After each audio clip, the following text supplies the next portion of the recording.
Thank you to Threads Cultural Conversations for my invitation to speak with you about my life and many other things. But I'll tell you what I gave the title to what I'm going to talk to you about is called Life's Journey.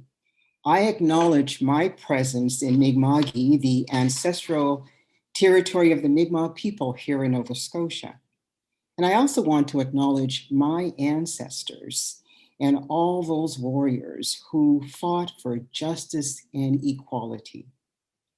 It is their determination and fighting spirit that gives me the strength and courage to climb and soar as they would want me to do. I stand on their shoulders, and I thank God for my many blessings. I am the daughter of immigrant parents. My father, the late Reverend Canon George Francis, was born and raised in Cuba. His family moved to the United States when he was an adult. His father, however, died in Cuba. My mom, Thelma Dolores Francis, was born in Antigua. She immigrated to the United States when she was about 18 years old. So I will say that they both started their marriage in Canada. My father wanted to move to Nova Scotia to be the pastor in the church, in our Orthodox church, which is St. Philip's Orthodox Church in Sydney. So I was born and raised in Sydney, Nova Scotia, in a community called Whitney Pier on Cape Breton Island. 9 months before Viola Desmond, a Black businesswoman, was arrested in Nova Scotia on November the 8th, 1946, and later convicted for sitting in a whites-only section in a movie theater in New Glasgow. Who could have guessed that my life and Miss Desmond's life would merge in 2010? I grew up in a diverse community of immigrants in Whitney Pier. We lived in harmony with non-Black immigrant people who had come from different parts of the world in search of employment and a better life for themselves and their children. People left their homes in places like Poland, Ukraine, and Lebanon, and crossed the ocean to come to Cape Breton. There were Acadians, Jewish people, and West Indians who lived with descendants of earlier waves of Scottish and Irish immigrants. Many immigrants found jobs in Sydney's steel plant. Some were also entrepreneurs. We were a strong, hardworking, and closely knit community. As a community, we shared and cared for each other. In my memoir, I tell how whenever my sister and I outgrew our clothes, our mom gave them to families in need. The color of our neighbor's skin did not matter. All that mattered, that they were in need of clothing. I credit my acceptance of people, regardless of their background, to growing up in the diverse community of Whitney Pier. My parents played a role in my outlook and socialization by showing us, my sister and I, how to be kind and respectful to people, regardless of their color. My parents' involvement in community and church, as well as growing up in an immigrant community, set the stage for my very public journey. My father not only gave time to the church, he was also involved in public service by serving on countless boards. Law enforcement consulted with my father when somebody from the community was in trouble with the law. Politicians often came to our home, and my father encouraged community to vote. My mother always looked like a fashion queen. We did not have much, but she believed there was no excuse for not looking clean and tidy. She made many of our clothes. Her views about clothes impact my views about how to dress in life. As first generation Nova Scotians, my parents drilled onto us that to succeed in life, we had to be educated. The emphasis on education was widespread throughout Whitney Pier, which has resulted in many prominent and successful people in Canada and elsewhere. Now, when I was asked to be Lieutenant Governor of Nova Scotia in 2006, I was surprised and nervous. I thought about my parents and warriors who fought for equality and justice for Black people. As I said in my memoir, and I quote, "There I was, a Black woman from humble beginnings, sitting with the Prime Minister who had selected me to be the vice-regal representative. Not only was I surprised, I was also gripped with fear. Would the people of Nova Scotia accept a Black woman as their lieutenant governor? You see, racism was at that time, and still is, alive and well. I would be the first Black person in Nova Scotia and only the second Black person in all of Canada to receive this high honor as Lieutenant Governor. I knew that regardless of my answer, my life would be impacted forever. Because of my faith in God, I knew I would be steered in the right direction. Within 48 hours, I accepted the invitation to be Lieutenant Governor.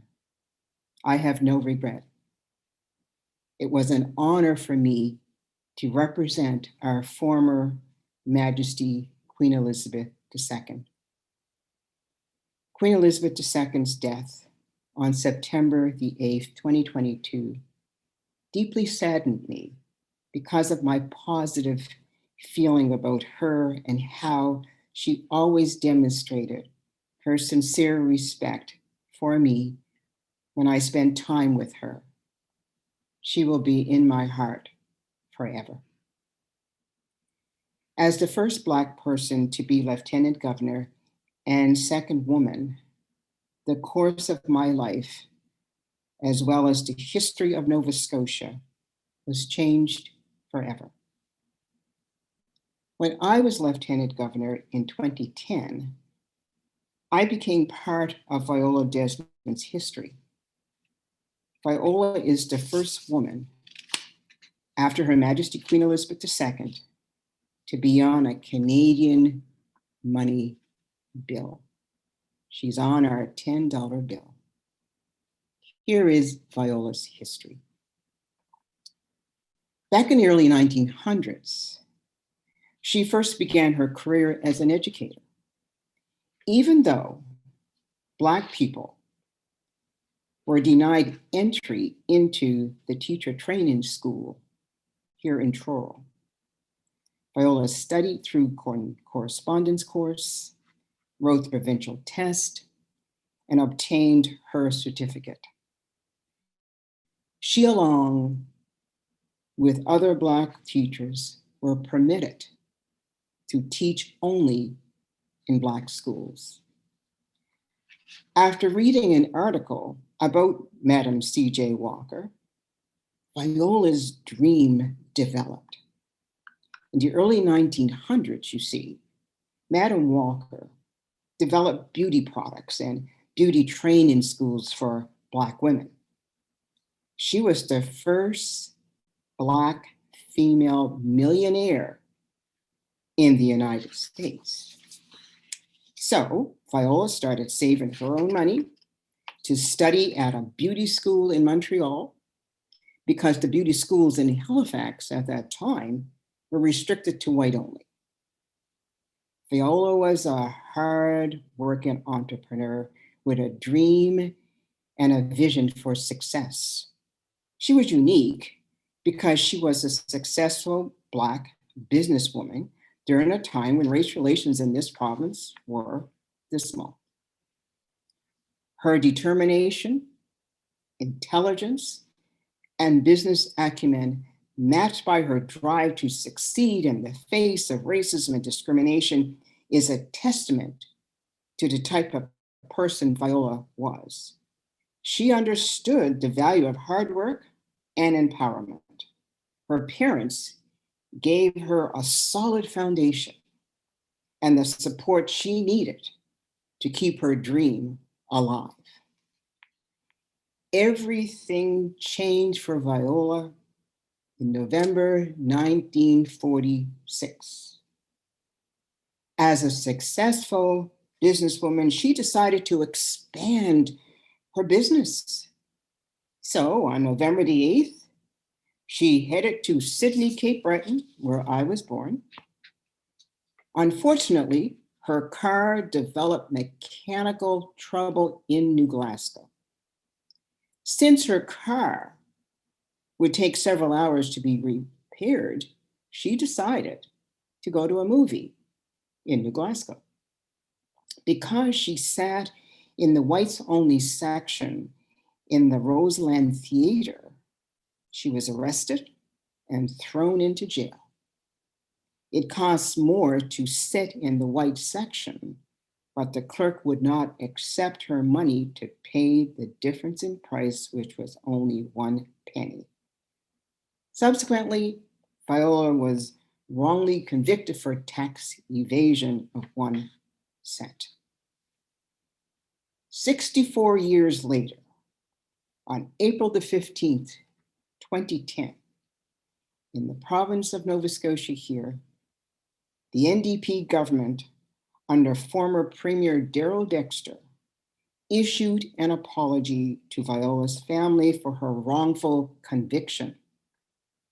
On that same day, I, the first African Nova Scotian Lieutenant Governor, on the earlier recommendation of Premier Dexter, the Attorney General, and the Executive Council of the provincial government, requested that I grant Viola a pardon. I agreed with them. So I granted the royal prerogatory of mercy, free pardon, to Viola Desmond on the same day of the apology, April the 15th, 2010.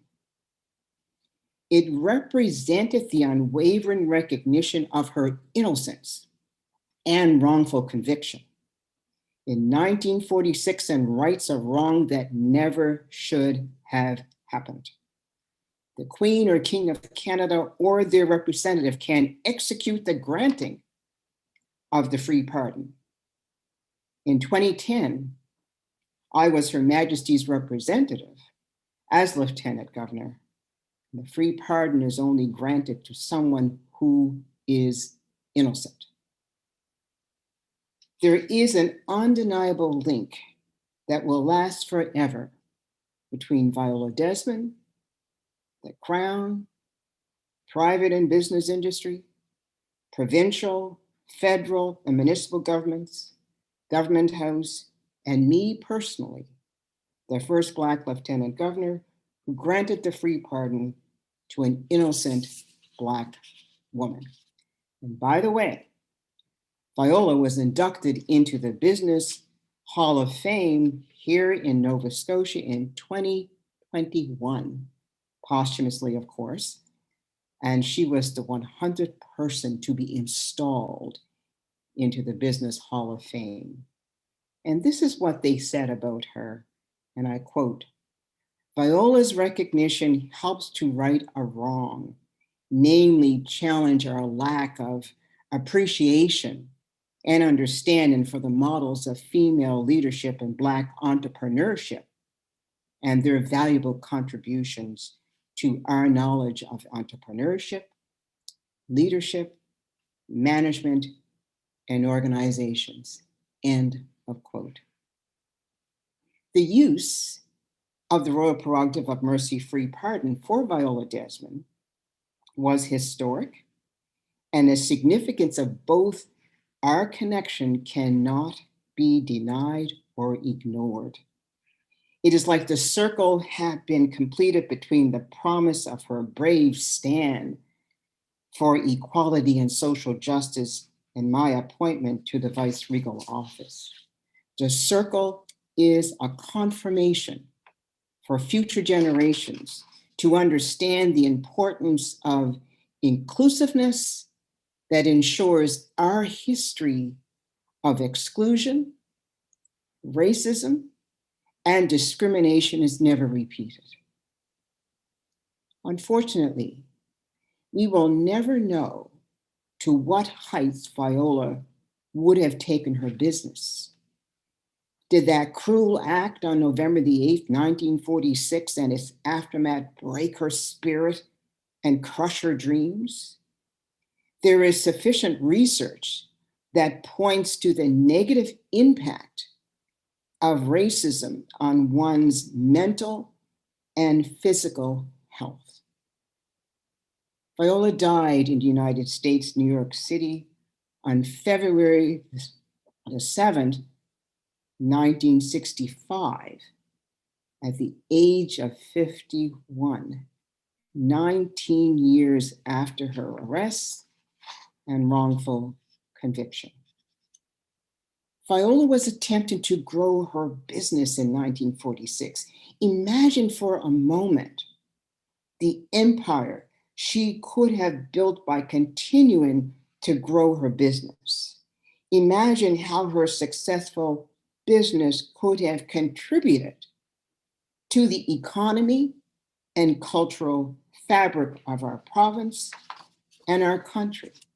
Imagine the number of people, regardless of color, she could have inspired to become entrepreneurs, especially women.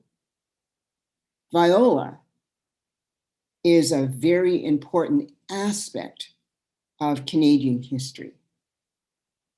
There are many schools named after her, scholarships named after her, ferry boats, some streets, and she's on our $10 bill.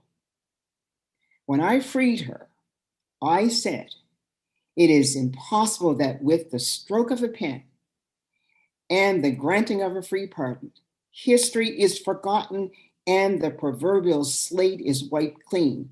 On the contrary, this very moment in Viola Desmond's story will ensure her legacy lives on in legal journals, newspapers, human rights research, political science debates, and in race relations studies.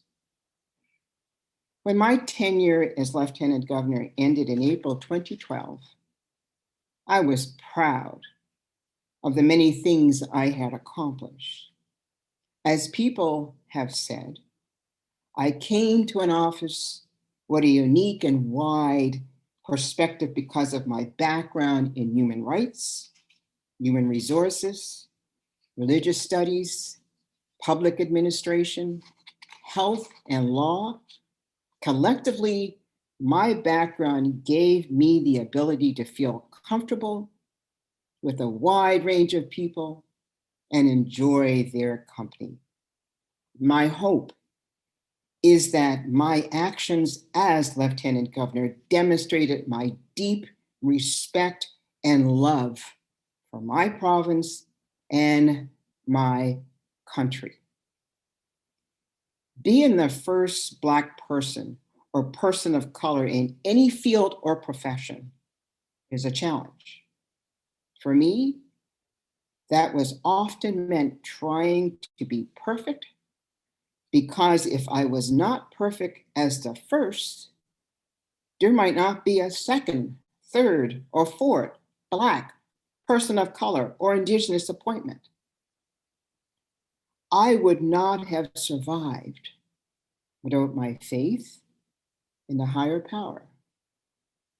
I write about this in my memoir and describe the barriers I have climbed over while on the path to success. I also wrote to encourage people to take a good look at themselves and honestly consider pressing issues like racism and discrimination so that we can all move forward with faith, hope, respect, peace, and love in our hearts. I recognize there are people who won't acknowledge racism and discrimination as their problem because they believe society is fine the way it is. In my successful roles, I always made sure that equity and inclusivity was respected not only for Black people, but for Indigenous people, people of color, persons with disabilities, or the LGBTQ plus community people and people from other countries. You see, my foundation for respecting people from various walks of life is my growing up in Whitney Pier, which was a diverse community. I have worked with people from different parts of our world. I always made sure I understood where they were from, their background, and their views. It was always a pleasure. Now, in 1993, I had the privilege to deliver a speech to the Multicultural Health Association here in Nova Scotia about racism and discrimination. Here are some of what I said. Because racism and discrimination come from within, we must each fulfill our obligation to change. We must stop and think about our personal response to the multicultural face of Canadian society. To do this requires a degree of honesty and courage that we may not have displayed in the past. Recognizing that the process of socialization has incorporated racism and discrimination into our psyche, we must face it head on. End of quote. Even though I wrote those words over 30 years ago, it is still words for today. As immigrants, refugees, people of color, you must be proud of who you are and not let discrimination break your spirit. It is about courage, love of self, and confidence in all of our abilities. For me, I stay strong, happy, and steadfast.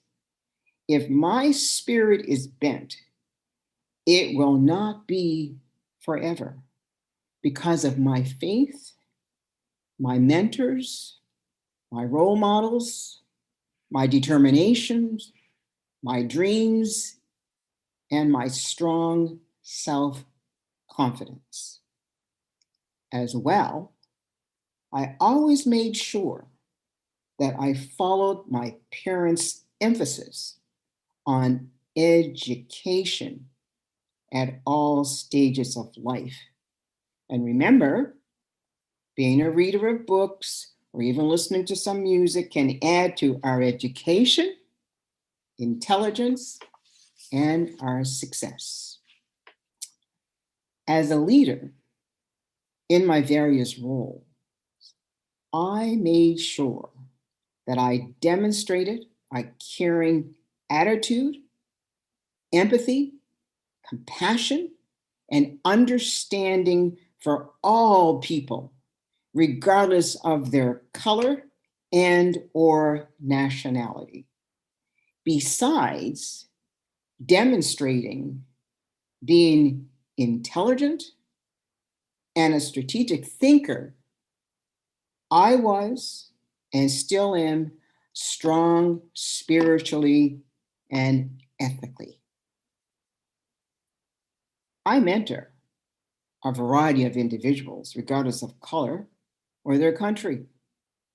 Many of them are successful. And as a first generation immigrant, I am very sensitive to their concerns. As I said earlier, growing up in Whitney Pier has opened my heart and respect for a diversity of people. As immigrants and refugees, I know the country where you are planning to be, and you must know the country where you're going to. As a successful immigrant professor told me, she encourages immigrants in her class to interact with everyone, mingle, and do their best to understand where they are. Have confidence of self. Be proud of who you are. Demonstrate that you care and want to interact with everyone. If you have expertise in particular areas, show your knowledge. Maybe even start a business. In the final chapter of my memoir, I said this: I worked tirelessly and fought hard to prevent anyone from breaking my spirit or blocking my road to success. To have my journey culminate in the heights of lieutenant governor has taught me a great deal, not only about myself, but also about life and people. Regardless of the barriers placed in front of us, there is always a way to survive. It may not seem that way when we are going through difficult times. There will always be times when we will throw our hands into the air and ask, why am I putting up with this? Believe me, I have been there. I relied on my God, my family, my friends, my mentors, my advisors, and my cat, Angel, who unfortunately is deceased now, to help me weather many of the storms I faced at different times in my life. These were my anchors. I hope you'll find yours. In closing this presentation, it is my wish that my story and comments will inspire you to stay strong, love who you are, study your province and country, stay educated, embrace people who are positive and friendly, love your community, province, and country.